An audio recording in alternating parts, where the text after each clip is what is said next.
নমস্কার বন্ধুরা, moms magic কিচেনে আমার পুরনো এবং নতুন সমস্ত বন্ধুদের স্বাগত জানিয়ে আরও একটি নতুন ভিডিও শুরু করছি। আজ আমি আপনাদের সাথে শেয়ার করব জগন্নাথ দেবের 56 ভোগের মধ্যে একটি বিশেষ পদ, ডালমা রেসিপি।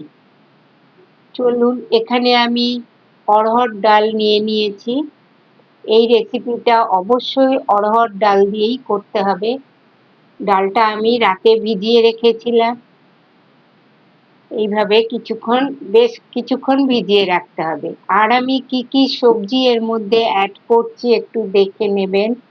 আমি নিয়েছি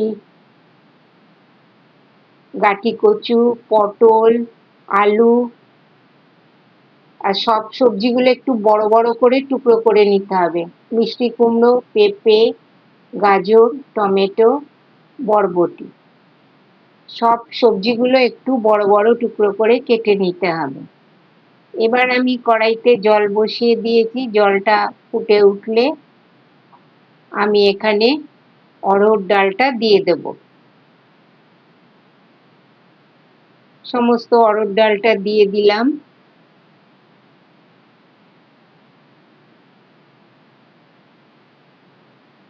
সেই সঙ্গে একটা তেজপাতা ধুয়ে দিয়ে দিলাম।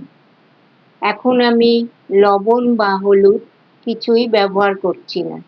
এবার আমি একটা ঢাকনা চাপা দিয়ে দেব। ডালটাকে আমি পুরো গলাবো না, 50% কুক হওয়া পর্যন্ত ডালটাকে আমি সেদ্ধ করে নেব। ভিডিওটা প্রথম থেকে শেষ পর্যন্ত দেখতে থাকুন, কোথাও স্কিপ করবেন না, তাহলে একদম সঠিক রেসিপি করতে পারবেন না।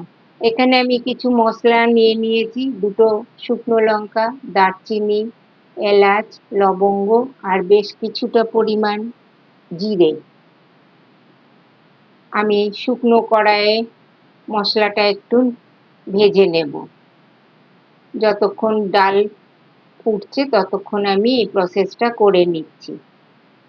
ভিডিওটা যারা নতুন দেখছেন তাদের কাছে অনুরোধ করছি চ্যানেলটিকে সাবস্ক্রাইব করে আমার পাশে থাকবেন।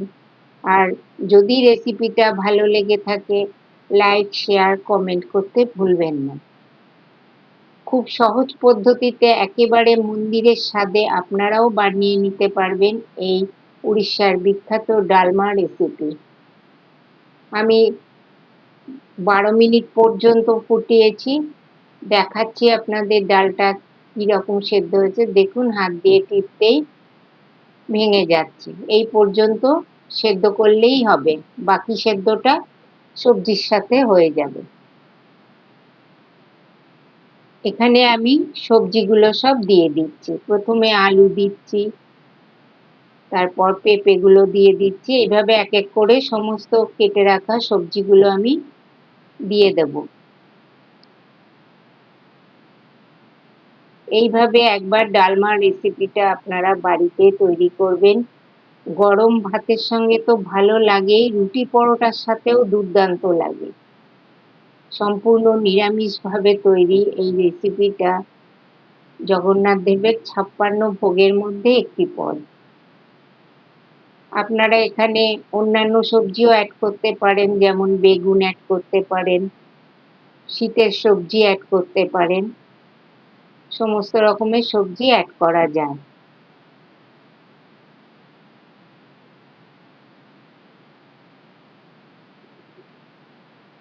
এবার সমস্ত সবজিগুলোকে আমি মিশিয়ে দিলাম।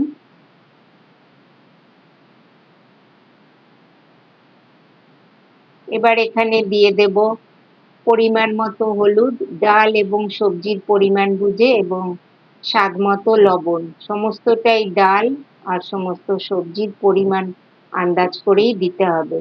লবণ আর হলুদ দেওয়া হয়ে গেল। সবকিছু আবারও মিশিয়ে নিচ্ছি খুব ভালো করে।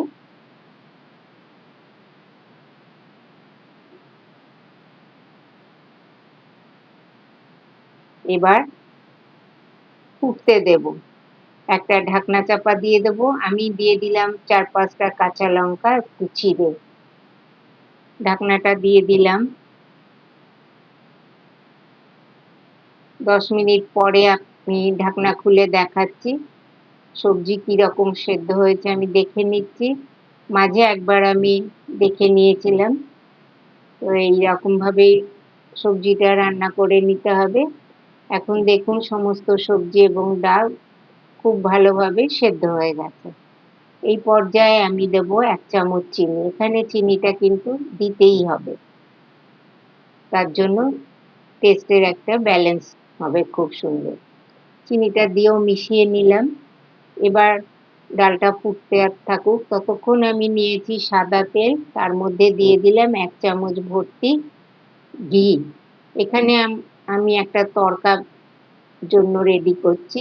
আপনারা শুধু সাদা তেলেও করতে পারেন, আবার ইচ্ছে হলে শুধু ঘি দিয়েও করতে পারেন। দিয়ে দেব এখানে সামান্য পরিমাণে হলুদ গুঁড়ো, সামান্য পরিমাণে কাশ্মীরি মির্চ পাউডার,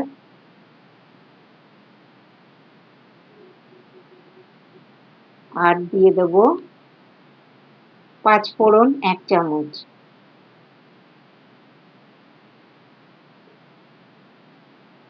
হলুদ আর লঙ্কা গুঁড়োটা একটু নেড়ে চেড়ে নিয়ে দিয়ে দিচ্ছি 1 চামচ 5 ফোড়ন।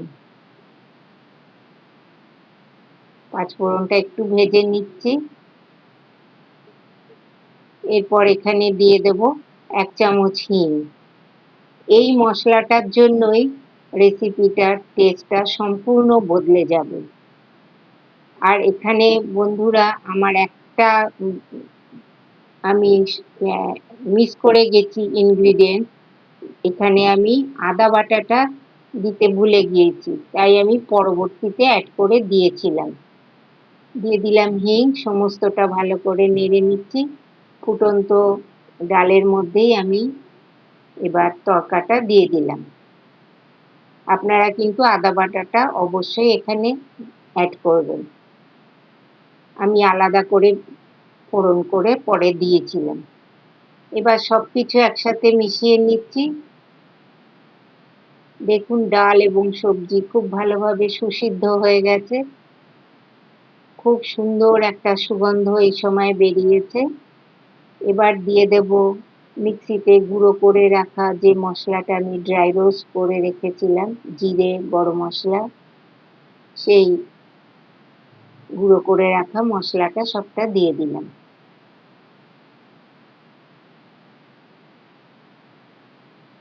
সব কিছু একসাথে নেড়ে চেড়ে মিশিয়ে নিচ্ছি। এত সুন্দর সুগন্ধ বেরিয়েছে, সমস্ত ঘরময় হয়ে আছে।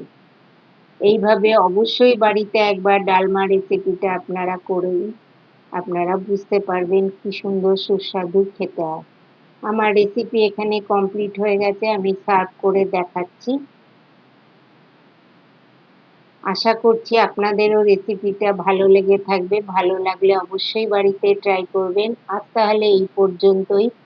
ফিরে আসছি পরবর্তী রেসিপি নিয়ে। ততক্ষণ পর্যন্ত ভালো